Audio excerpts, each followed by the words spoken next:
ಇತ್ತೀಚಿನ ಸಂಚಿಕೆಗಳನ್ನು ಜಾಹೀರಾತಿನ ಕಿರಿಕಿರಿ ಇಲ್ಲದೆ ನೋಡಿ.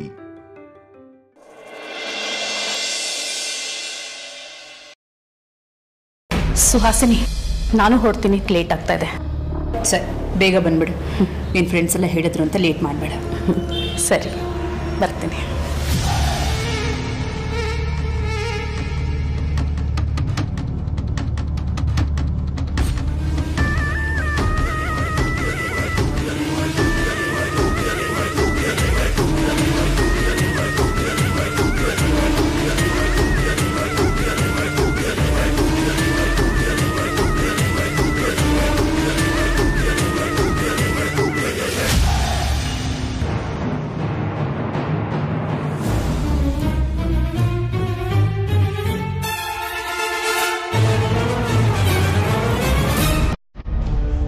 ಏನ್ ಮಾಡ್ಲಿ? ಕಾರಲ್ಲಿ ಹೋಗ್ಲಾ, ನಡ್ಕೊಂಡು ಹೋಗ್ಲಾ? ನಡ್ಕೊಂಡೇ ಹೋಗ್ಬಿಡೋಣ.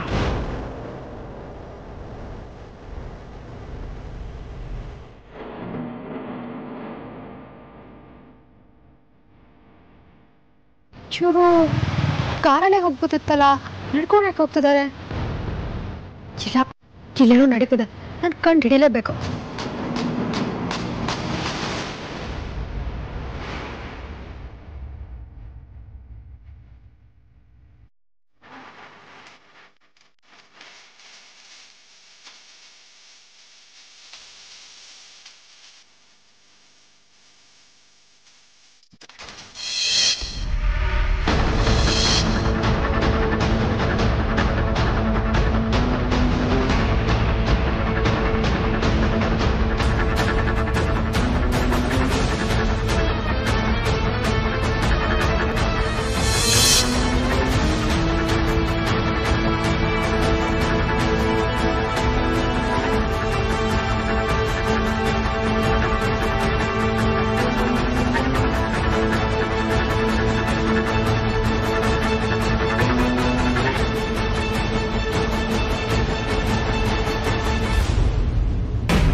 ವಿವೇಕ್, ಯಾರು ಹೊಡಿಯಕ್ ಬಂದ್ರು? ಅಲ್ಲ, ಸರಿಯಾಗಾದ್ರೂ ಹೇಳು ವಿವೇಕ್. ಇನ್ಯಾರು? ಕಸ್ಟಮರ್ಸ್. ಕಸ್ಟಮರ್ಸಾ? ಯಾಕೆ? ಡೆಲಿವರಿ ಕೊಡೋದು 5 ನಿಮಿಷ ಲೇಟ್ ಆಯ್ತು, ಅದಕ್ಕೆ ಲೇಟ್ ಆಗಿ ಬಂದಿದ್ಯಾ, ಬಿಲ್ ಕೊಡಲ್ಲ ಅಂದ್ರು. ಏನಕ್ಕೆ ಬಿಲ್ ಕೊಡಲ್ಲ ಅಂತ ಕೇಳಿದೆ, ಅದಕ್ಕೆ ಎಲ್ಲ ಸೇರ್ಕೊಂಡು ನನಗೆ ಹೊಡಿಯಕ್ ಬಂದ್ರು. ಇವತ್ತ ನನ್ನ ಮಕ್ಳನ್ನ ಸುಮ್ಮನ್ ಬಿಡಲ್ಲ, ನಮ್ ಏರಿಯಾ ಹುಡುಗರ್ನ ಕರ್ಸಿ ಒಬ್ಬೊಬ್ರಿಗೂ ಸರಿಯಾಗಿ ಬೆಂಡೆತ್ತಿಸ್ತೀನಿ. ಇವತ್ತು ನಾನು ಅವರ ಅಂತ ಡಿಸೈಡ್ ಆಗ್ಬಿಡ್ಲಿ. ವಿವೇಕ್, ನಿಮ್ಮ ಅಪ್ಪ ಅಮ್ಮ ನಿನಗೆ ವಿವೇಕ್ ಅಂತ ಹೆಸರಿಟ್ಟಿದ್ದಾರೆ, ಆದ್ರೆ ನಿನಗೆ ಸ್ವಲ್ಪನೂ ವಿವೇಕನೇ ಇಲ್ಲ. ಅಲ್ಲ ಕಣೋ, ಅಟ್ಲೀಸ್ಟ್ ಹೆಸರಿಗಾದ್ರೂ ಮರ್ಯಾದೆ ಕೊಡಕ್ಕೆ ವಿವೇಕದಿಂದ ನಡ್ಕೊಳ್ಳೋ. ಹಾಗಂತ ಅವ್ರ ಹತ್ರ ಹೊಡ್ಸ್ಕೊಂಡ್ ಬರ್ಬೇಕಿತ್ತ? ನಾನು ನಿನಗೆ ಹೊಡ್ಸ್ಕೊಂಡ್ ಬರ್ಬೇಕಿತ್ತು ಅಂತ ಹೇಳ್ತಿಲ್ಲ, ಅವ್ರು ಮಾಡಿದ್ರು ಅಂತ ನೀನು ಹಾಗೆ ಮಾಡಕ್ ಹೋಗ್ಬೇಡ. ಅಂದ್ರೆ ನೀನೇನಾದ್ರೂ ಈ ಕಸ್ಟಮರ್ ಮೇಲೆ ಕೈ ಮಾಡಿದ್ರೆ ಕಂಪ್ನಿ ಎಂಪ್ಲಾಯಿ ತರ ಮಾಡ್ದ ಅಂತ ಇನ್ಸ್ಟಾಗ್ರಾಮ್ ಅಲ್ಲಿ, ಟ್ವಿಟರ್ ಅಲ್ಲಿ, ಸೋಷಿಯಲ್ ಮೀಡಿಯಾದಲ್ಲ ವೈರಲ್ ಮಾಡ್ಬಿಡ್ತಾರೆ, ಆಮೇಲೆ ಟ್ರೋಲ್ ಕೂಡ ಮಾಡ್ತಾರೆ. ಅದಕ್ಕೆ ಆ ತರ ಎಲ್ಲ ಯೋಚನೆ ಮಾಡೋದ್ ಬಿಟ್ಟು ಮೊದ್ಲು ಕೂಲ್ ಆಗಿರು, ಎಲ್ಲ ಸರಿ ಹೋಗುತ್ತೆ. ಅಂಜಲಿ, ನಾನು ಬೇಗ ಡೆಲಿವರಿ ಮಾಡ್ಬೇಕು ಅಂತಾನೆ ಹೋಗ್ತೀನಿ, ಆದ್ರೆ ಏನ್ ಮಾಡ್ಲಿ, ಕೆಲವೊಂದ್ಸತಿ ಲೇಟ್ ಆಗುತ್ತೆ. ಬಟ್ ಈ ಕಸ್ಟಮರ್ಸ್ ಯಾರು ಅದನ್ನ ಅರ್ಥ ಮಾಡ್ಕೊಳ್ಳಲ್ಲ, ಹಾರ್ಶ್ ಆಗಿ ಬಿಹೇವ್ ಮಾಡ್ತಾರೆ. ನನ್ಗೂ ಸಿಟ್ಟು ಬರುತ್ತೆ, ನಾನು ಏನಾದ್ರು ಅಂದ್ಬಿಡ್ತೀನಿ. ಇದನ್ನೇ ಒಂದು ರೀಸನ್ ಆಗಿ ಇಟ್ಕೊಂಡು ಮ್ಯಾನೇಜರ್ ಹತ್ರ ಹೋಗಿ ಕಂಪ್ಲೇಂಟ್ ಮಾಡ್ತಾರೆ. ಆ ಮ್ಯಾನೇಜರ್ಗೂ ನನಗೂ ಫಸ್ಟ್ ಆಫ್ ಆಲ್ ಆಗ್ಬರಲ್ಲ, ಅವ್ನು ಇಂಥವೇನಾದ್ರೂ ರೀಸನ್ ಸಿಗ್ಲಿ ಅಂತಾನೆ ಕಾಯ್ತಾ ಇರ್ತಾನೆ ನನ್ನ ಕೆಲ್ಸದಿಂದ ಹೊರಗೆ ಹಾಕಕ್ಕೆ. ಅವನೇನ ಹೊರಗೆ ಹಾಕೋದು ನನಗೆ ಒಂದೊಂದ್ಸಲ ಅನ್ಸುತ್ತೆ, ಕೆಲಸ ಬಿಟ್ಟು ಹೋಗ್ಬಿಡೋಣ ಅಂತ. ಆದ್ರೆ ಏನ್ ಮಾಡ್ಲಿ, ಕಮಿಟ್ಮೆಂಟ್ಸ್. ನಿನ್ನ ಹತ್ರ ನಿಜ ಹೇಳ್ತೀನಿ, ನನ್ಗೆ ಈ ಕೆಲಸ ಮಾಡಕ್ಕೆ 1% ಕೂಡ ಇಂಟ್ರೆಸ್ಟ್ ಇಲ್ಲ. ನಾನೇನಾದ್ರೂ ಸ್ವಂತ ಬಿಸ್ನೆಸ್ ಮಾಡ್ಕೊಳ್ಳೋಣ ಅಂತ ಪ್ಲಾನ್ ಮಾಡ್ತಾ ಇದೀನಿ. ಸ್ವಂತ ಬಿಸ್ನೆಸ್ ಮಾಡೋದು ನೀನ್ ಅನ್ಕೊಂಡಷ್ಟು ಈಸಿ ಅಲ್ಲ ವಿವೇಕ್, ತುಂಬಾ ಕಷ್ಟಪಡ್ಬೇಕು.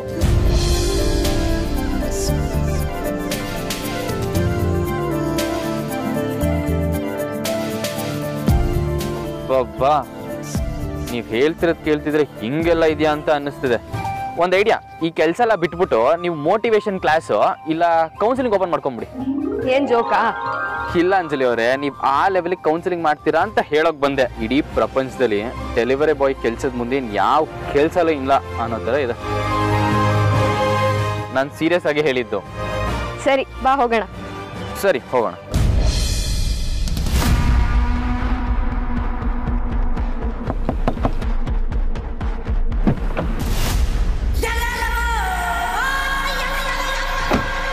ತೇಜಸ್, ಹೇಗಿದೆಯೋ? ಪೊಲೀಸ್ನವ್ರು ಹುಡುಕ್ತಿದ್ದಾರೆ ಅಂತ ಟೆನ್ಷನ್ ಮಾಡ್ಕೊಂಡಿದ್ಯಂತೆ. ಟೆನ್ಷನ್ ಮಾಡ್ಕೋಬೇಡ, ನಿನಗೇನೂ ಆಗೋದಿಲ್ಲ. ಇದೆಲ್ಲ ನಮಗೇನು ಹೊಸದಾ? ಇಂಥದನ್ನು ನಾವೆಷ್ಟು ನೋಡಿಲ್ಲ ಹೇಳೋ. ದೇವರಿದ್ದಾನೆ, ನಿನಗೆ ಕಾಪಾಡ್ತಾನೆ.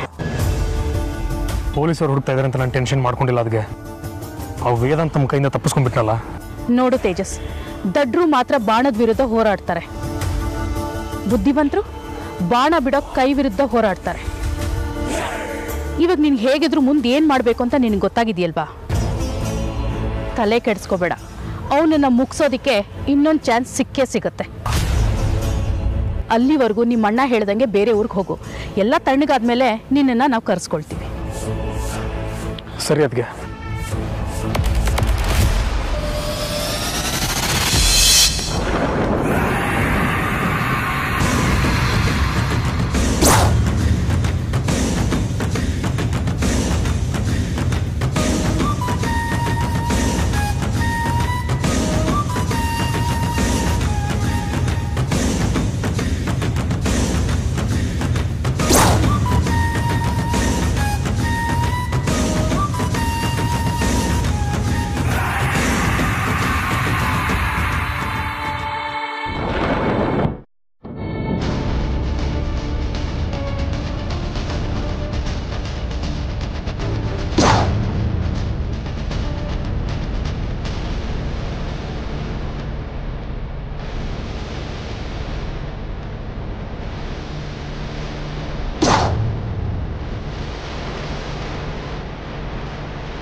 ಪರಿ ಪರಿ, ಇದೇನ್ರಿ ಇವತ್ತು ಇಷ್ಟು ಬೇಗ ಡ್ಯೂಟಿ ಮುಗೀತಾ? ಇಲ್ಲ ಪರಿ, ಊಟ ಮಾಡ್ಕೊಂಡು ಇನ್ನೊಂದು ರೌಂಡ್ ಹೋಗಿ ಬರಬೇಕು. ಇದೇನಪ್ಪ ಹೊಸ ಥರ, ಮನೆಗೆ ಊಟಕ್ಕೆ ಬಂದಿದ್ದೀರಾ? ಹೋಟೆಲ್ ಊಟ ಬೇಜಾರಾಯ್ತೇನೋ? ಹಾಗಲ್ಲ ಪರಿ, ನಿನಗೇನೋ ಕೊಡಬೇಕು ಅನ್ನಿಸ್ತು, ಅದಕ್ಕೆ ಬಂದೆ. ಹೌದಾ? ಏನದು? ನೀನೊಂದು ಸೆಕೆಂಡ್ ಕಣ್ಣು ಮುಚ್ಕೋ, ಹೇಳ್ತೀನಿ. ಏನ್ರಿ ಅದು ಹುಡುಗಾಟ? ನೀನು ಕಣ್ಣು ಮುಚ್ಕೋ ಪರಿ, ನಾನು ಹೇಳ್ತೀನಿ. ಸರಿ, ಆಯ್ತಾ? ಕಣ್ಬಿಡ್ಲಾ?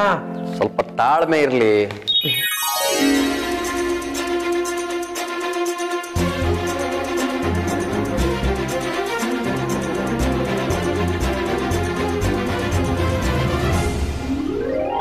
ಈಗ ಕಣ್ಬಿಡು.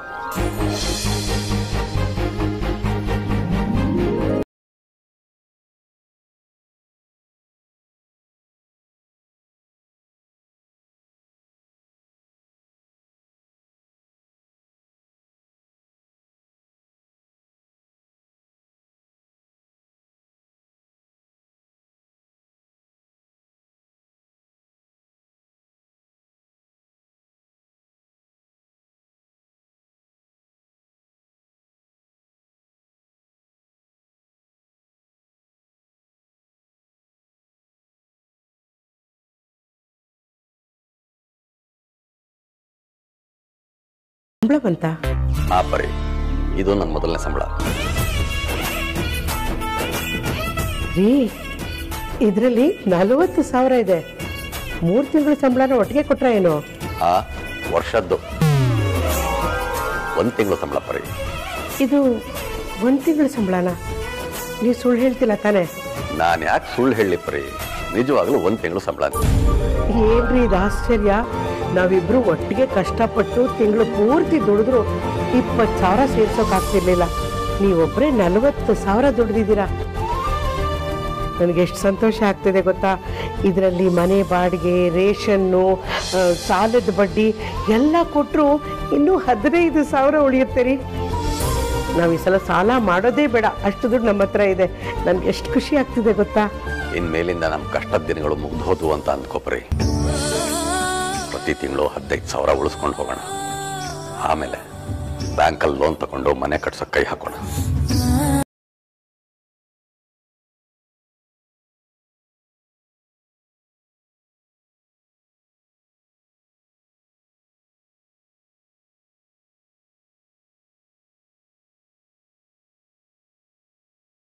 ಇವರು ದೇವಸ್ಥಾನಕ್ಕೆ ಹೋಗ್ತೀನಿ ಅಂತ ಸುಳ್ಳು ಹೇಳ್ಕೊಂಡು ಇವನ್ನ ಮೀಟ್ ಮಾಡಕ್ ಬಂದಿದ್ದಾರಾ?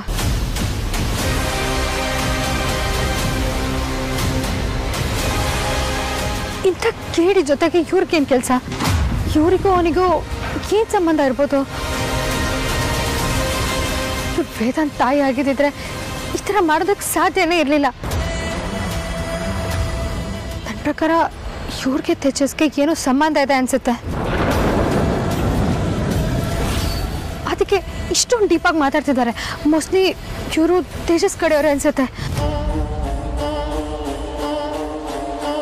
ಇವ್ರನ್ನ ತೇಜಸ್ಸೇ ಮನೆಗೆ ಕಳಿಸಿದಾನೆ ಅನ್ಸುತ್ತೆ. ಯಾಕೋ ನಾವು ದೊಡ್ಡ ಟ್ರ್ಯಾಪಲ್ಲಿ ಸಿಕ್ಕಾಕೊಂಡಿದ್ದೀವಿ ಅನಿಸ್ತದೆ. ಬಟ್ ನನಗೆ ನೀನೇ ಕಾಪಾಡಬೇಕು.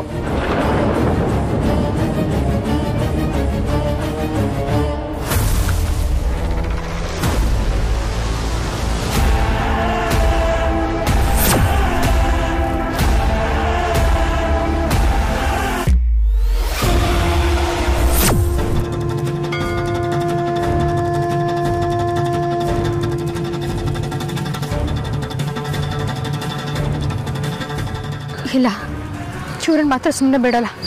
ಇವ್ರು ಯಾಕೆ ವೇದಾಂತ್ ಅಮ್ಮ ಅಂತ ಸುಳ್ಳು ಹೇಳ್ಕೊಂಡು ನಮ್ಮ ಮನೆಗೆ ಬಂದಿದ್ದಾರೆ ಅಂತ ನನಗೆ ಗೊತ್ತಾಗಲೇಬೇಕು.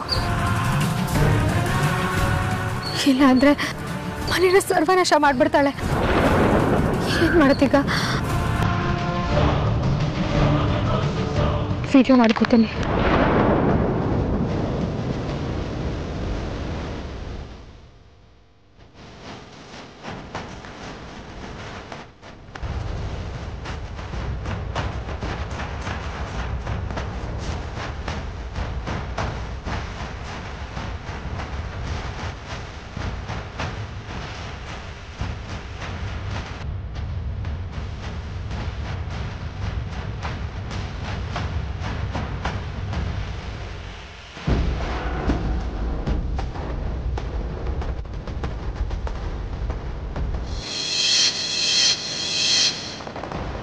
ವೇದಾಂತ್ ಅಮ್ಮ ವೈದೇಹಿ ಅಂತ ಸುಳ್ಳು ಹೇಳ್ಕೊಂಡು ನಮ್ಮನೆಗೆ ಬಂದಿದ್ಯಲ್ವಾ?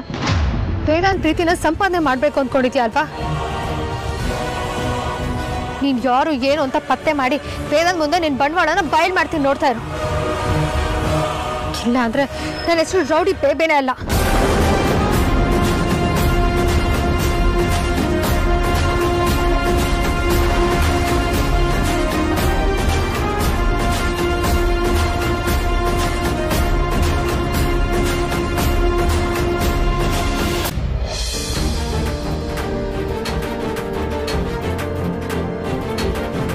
ನಮ್ಮಲ್ಲಿ ಸಾಕಷ್ಟು ಜನ ಅನಕ್ಷರಸ್ಥ ಮಕ್ಕಳಿದ್ದಾರೆ.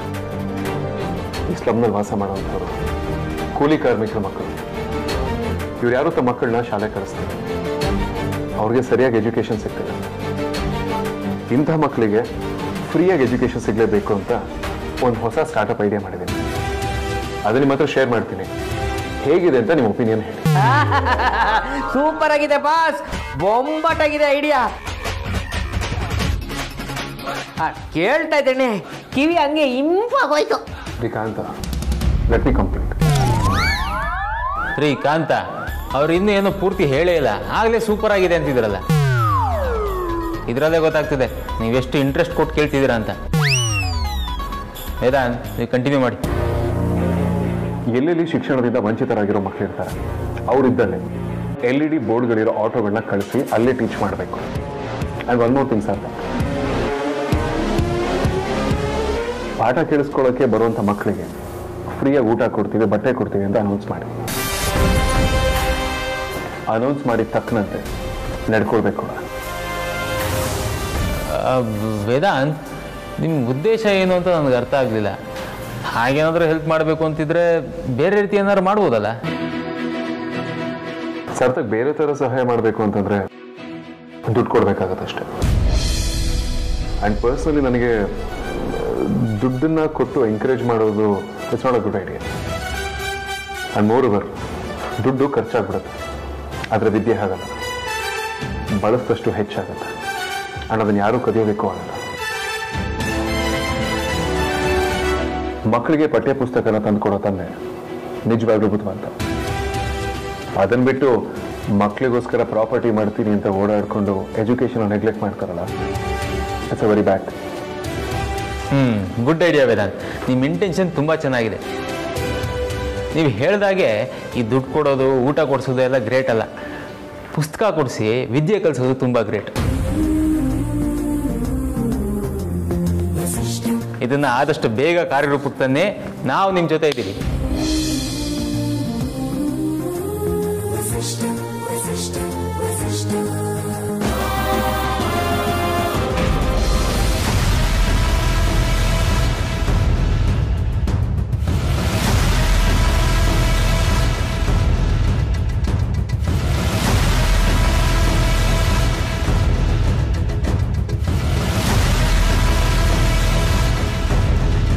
ಫೇಕ್ ವೈದೇಹಿ ಅಮ್ಮ, ಇವತ್ತಿದೆ ನಿನಗೆ. ನೀನು ನಿಜವಾದ ರೂಪನ ಬೇರೆ ಮುಂದೆ ಬಯಲು ಮಾಡ್ತೀನಿ.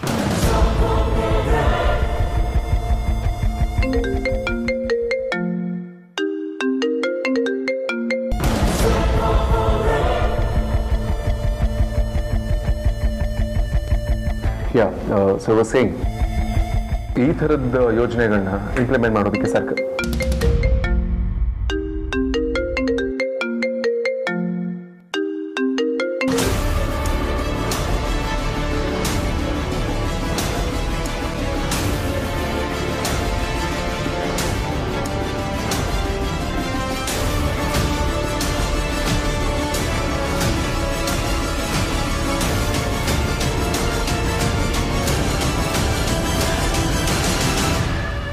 ಮೊದಲೆಲ್ಲ ರೌಡಿ ಮೇಡಮ್ ಕಾಲ್ ಮಾಡಿದ್ರೆ ಒಂದೇ ರಿಂಗ್ಗೆ ಎತ್ಕೋತಿದ್ರು. ಈಗ ಎರಡೆರಡು ಸಲ ಮಾಡಿದ್ರು ರಿಸೀವ್ ಮಾಡ್ತಿಲ್ಲ. ಏನ್ ಜಗಳ ಮಾಡ್ಕೊಂಡಿರ್ಬೋದಾ?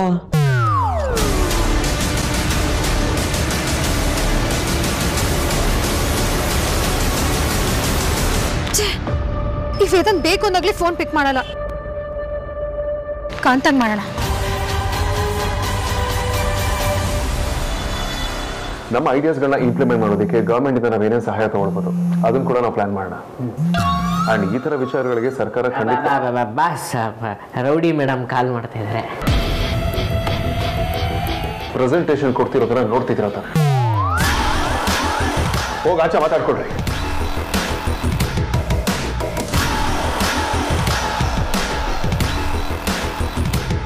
Such an idiot.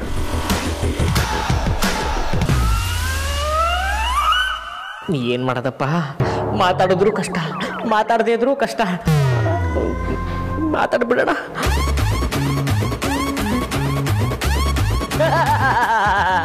Rowdy madam. Hello, ಯಾಕ್ರಿ ನಿಮ್ಮ ಬಾಸ್ ಫೋನ್ ತೆಗಿತಿಲ್ಲ? ಏನ್ ಬಂದಿದೆ ಅಂತ ದೊಡ್ಡ ರೋಗ? ನಿಮ್ ಗಂಡನ ಬಗ್ಗೆ ನನಗಿಂತ ಚೆನ್ನಾಗಿ ನಿಮ್ಗೆ ಗೊತ್ತಿರ್ಬೇಕಲ್ವಾ ಮೇಡಮ್? ನಾನು ಅರ್ಜೆಂಟ್ ಒಂದ್ ಜೊತೆ ಮಾತಾಡ್ಬೇಕು, ಫೋನ್ ಕೊಡಿ. ಫೋನ್ ಕೊಡ್ಬೇಕಾ? ಒಂದು ನಿಮಿಷ madam.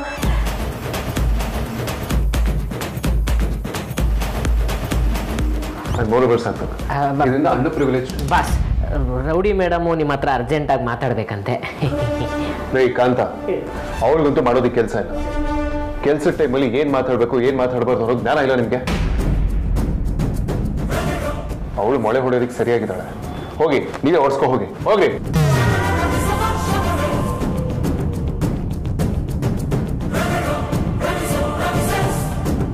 Yeah, let's continue, sir.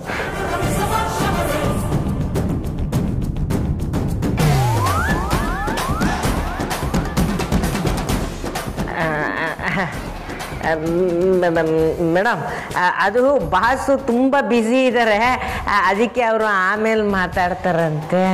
ಓ ಹೌದಾ? ಅಷ್ಟೊಂದು ಕೊಬ್ಬಿದ್ಯಾ ನಿಮ್ಮ ಬಾಸ್ಗೆ? ನನಗೆ ತುಂಬ ಇಂಪಾರ್ಟೆಂಟ್ ವಿಷಯ ಮಾತಾಡೋದಿದೆ. 10 ನಿಮಿಷದಲ್ಲಿ ಕಾಲ್ ಮಾಡಿದ್ರೆ ಸರಿ, ಇಲ್ಲ ಅಂದ್ರೆ ಮನೆಗೆ ಬರೋದು ಬೇಡ ಅಂತ ಹೇಳ್ಬಿಡಿ.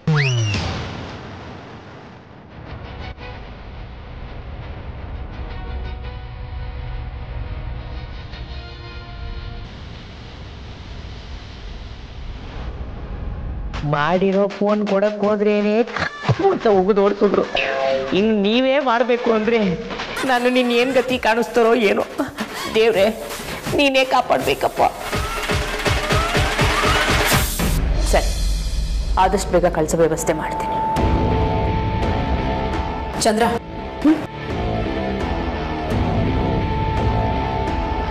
ಏನಿಷ್ಟು ಬೇಗ ಬಂದ್ಬಿಟ್ಟೆ? ಅದು ತೇಜಸ್ ಸಿಕ್ಕಿದ್ದ ಏನಂತೆ? ಪಾಪ, ಅವನನ್ನ ಪೊಲೀಸ್ನವ್ರು ಹುಡುಕ್ತಿದಾರಂತೆ. ಓ, ಅತ್ತೆ ನಿಮ್ಮ ಫ್ರೆಂಡ್ಸ್ ಎಲ್ಲ ಮೀಟ್ ಮಾಡ್ಕೊಂಡು ಇಷ್ಟು ಬೇಗ ಬಂದ್ಬಿಟ್ರಾ? ಹೇಗಿದೆ ನಿಮ್ಮ ಫ್ರೆಂಡ್ಸ್ ಎಲ್ಲ? ಏನಂತ ಮಾತಾಡಿದ್ರಿ? ಏಯ್, ನಾನು ಎಲ್ಲಾದ್ರೂ ಹೋಗ್ತೀನಿ, ದೇವಸ್ಥಾನಕ್ಕಾದ್ರೂ ಹೋಗ್ತೀನಿ, ಆಶ್ರಮಕ್ಕಾದ್ರೂ ಹೋಗ್ತೀನಿ, ಅದನ್ನೆಲ್ಲ ಕೇಳಕ್ಕೆ ನೀನ್ ಯಾವಳೆ?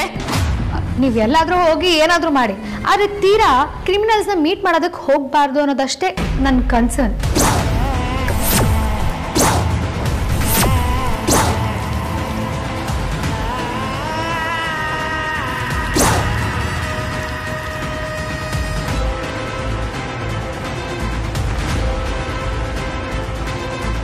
ಯಾಕತ್ತೆ ಸೈಲೆಂಟ್ ಆಗಿ ಹೋಗ್ಬಿಟ್ರಿ? ನೀವು ಸುಳ್ಳು ಹೇಳ್ಕೊಂಡು ಆ ತೇಜಸ್ನ ಮೀಟ್ ಮಾಡಕ್ ತಾನೇ ಹೋಗಿದ್ದು.